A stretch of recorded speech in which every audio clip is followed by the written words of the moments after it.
Hello guys, welcome back to my channel. তো নিয়ে চলে এসেছি নতুন একটা ভিডিও। তো দেখতে পাচ্ছ সকালবেলা সেজে গুজে চলে এসেছি লিলুয়া স্টেশনে। তো এখানে দেখো আমাদের 9:09 বর্ধমান লোকাল চলে এসেছে। তো বর্ধমান লোকালে করে আমরা কোথায় যাচ্ছি? আমরা যাচ্ছি বৈদ্যবাটির বনবিথি পার্ক। তো দেখো ট্রেনে উঠে পড়েছি আর আমরা সবাই কামরাটা যে উঠেছি, এই কামরাটা যতজনকে দেখতে পাচ্ছ আমরা সবাই একসাথে মিলে যাচ্ছি।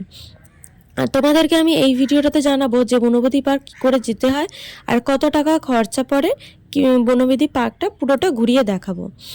ঠিক আছে, যে তোমরা গেলে কোন কোন জিনিসগুলো দেখতে পাবে, কতটা মজা করতে পারবে, তো সেই সমস্ত কিছুর ইনফরমেশন দিতে পারবো। তো দেখো বলতে বলতে আমরা বৈদ্যবাটি চলে এসেছি। তো এখান থেকে আমরা ওভারব্রিজে করে নিচে নেমে টোটো করে নেব। টোটোতে পার্সন 10 টাকা করে নিচ্ছে, মানে পার হেড 10 টাকা করে নিয়েছে। তো দেখো এটা হচ্ছে বনবিথি পার্ক। সামনেটা এরকম গাড়ি পার্কিংয়ের অনেকটা বড় জায়গা রয়েছে। তোমরা বাসে করে গেলেও বাস দুটো দাঁড়িয়ে আছে দেখতে পাচ্ছ। তো বাস রাখার বা 4 চাকা গাড়ি রাখার সমস্ত কিছুরই জায়গা রয়েছে। আর এন্ট্রির জন্য আমরা এখানে এন্ট্রি করে নিচ্ছি। এন্ট্রির জন্য নিয়েছে পার হেড 30 টাকা করে। তো দেখো ভিতরটা ঢুকতেই সামনে এরকম দুদিকে মানে গাছ লাগানো রয়েছে আর মাঝখান দিয়ে রাস্তা রয়েছে। আর মানে এত সুন্দর গাছপালা দিয়ে সাজানো রয়েছে, মানে তোমাদের দেখেও খুব ভালো লাগবে যে বসে বসে যদি অনেক সময় কাটানোর জন্য, শীতকালে একটা পিকনিক করানোর জন্য ভীষণ সুন্দর জায়গা। দেখো আমরা ঢুকতে না ঢুকতে এখানে একটা স্ট্যাচু পেয়ে গেছি। এই স্ট্যাচুটার সামনে এরা দাঁড়িয়ে কিছুটা ফটোও তুলে নিয়েছে। আর দেখো এইখানে একটা সুইমিং পুলও রয়েছে।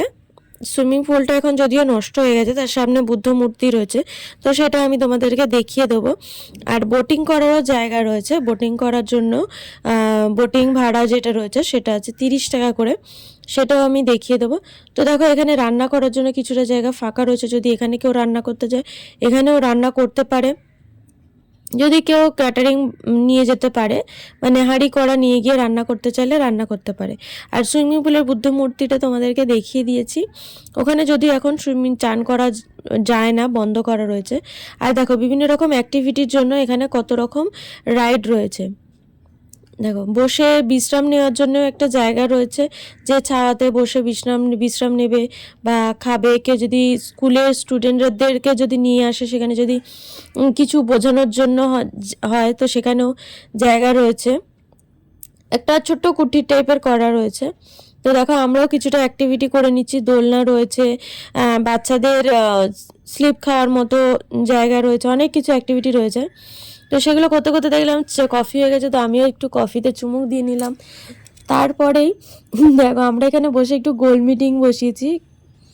সবাই টিফিন খাবে বলে বসে আছে, আর এদিকে আমাদের টিফিন রেডি হচ্ছে। টিফিনে কি কি হচ্ছে না হচ্ছে পুরো ভিডিওটা, কতটা মজা করেছি কতটা কি করেছি তোমরা নেক্সট ব্লগে দেখতে পাবে। দেখো এখানে টিফিন খেয়ে দিয়ে আমরা চলে গেছি আবার রাইডে। কেন এত ভালো লাগছে জায়গাটা, আর ছাওয়া ছাওয়া রয়েছে তো, আর প্রচণ্ড আম গাছ রয়েছে। তোমরা দেখো প্রচুর আম গাছ রয়েছে। আমরা সবাই মিলে কথাবার্তা বলছিলাম যে একবার গরমকালে আসবো, এসে আমরা আম পেড়ে নিয়ে যাব। দেখো এখানে টিফিন খাওয়ার পরে আমাদের এখানে লাঞ্চ বসে গেছে, রান্না হচ্ছে। আর এখানে একটা গার্ডেন মতো রয়েছে। এখানে রেন্টের চাইলে আমি জিজ্ঞেস করেছি রেন্টের ভাড়া কত, সেটা জানি না, যেটা বলেনি, কিন্তু রেন্টে পাওয়া যায় এই রুমগুলো। দেখো এইখানটা কি সুন্দর করে সাজিয়েছে, বিভিন্ন রকম ফুল গাছ বসানো আছে। তো এখানে আমি সিনেমেটিক শট নেওয়ার চেষ্টা করেছি। সিনেমেটিক শটটা আমি ভালো করে দেখাবো আমার নেক্সট ব্লগে। দেখো এত সুন্দর লাগছে, আমার তো আসতেই ইচ্ছা করছিল না, এত সুন্দর জায়গা। আর এখানে লাঞ্চ টাঞ্চ করার পরে আমরা একটুখানি রেস্ট নিয়েছিলাম। তারপরে সন্ধ্যাবেলাটা মানে এত সুন্দর লাগছিল সব। এখন যদিও অনেক ভিড় দেখতে পাচ্ছ, মানে আশেপাশের অনেক ভিড় রয়েছে, কিন্তু সন্ধ্যাবেলা না পুরো ফাঁকা হয়ে গেছে। সন্ধ্যে 6টা পর্যন্ত খোলা, সকাল 8টা থেকে সন্ধ্যে 6টা পর্যন্ত খোলা আছে। দেখো সন্ধ্যে 6টার সময়, মানে তার আগেই এত অন্ধকার হয়ে গেছিল। এখন তো 5:30টার সময় সন্ধে হয়ে যায়, তো এতটাই অন্ধকার হয়ে গেছিল, তো যার জন্য আমাদেরকে তাড়াতাড়ি করে বেরিয়ে আসতে হয়েছিল। আর সন্ধ্যাবেলাটা এত সুন্দর মানে লাগছিল, লাইটগুলো যখন জ্বালিয়েছিল, মানে অসাধারণ অসাধারণ। আর এই যে এখানে বোটিং করার জায়গা রয়েছে, সবাই বোটিং করছে দেখতে পাচ্ছ। দেখো বলতে বলতে সন্ধে হয়ে গেছে, তো সন্ধ্যের জায়গাটা একবার দেখে নাও, এত সুন্দর লাগছে। আর সবাই চলে গেছে, ফাঁকাও হয়ে গেছে পার্কটা। তাহলে আমরাই ছিলাম পার্কের মধ্যে, আর কেউ ছিল না। দেখো আর কাউকে দেখতে পাচ্ছ না, শুধু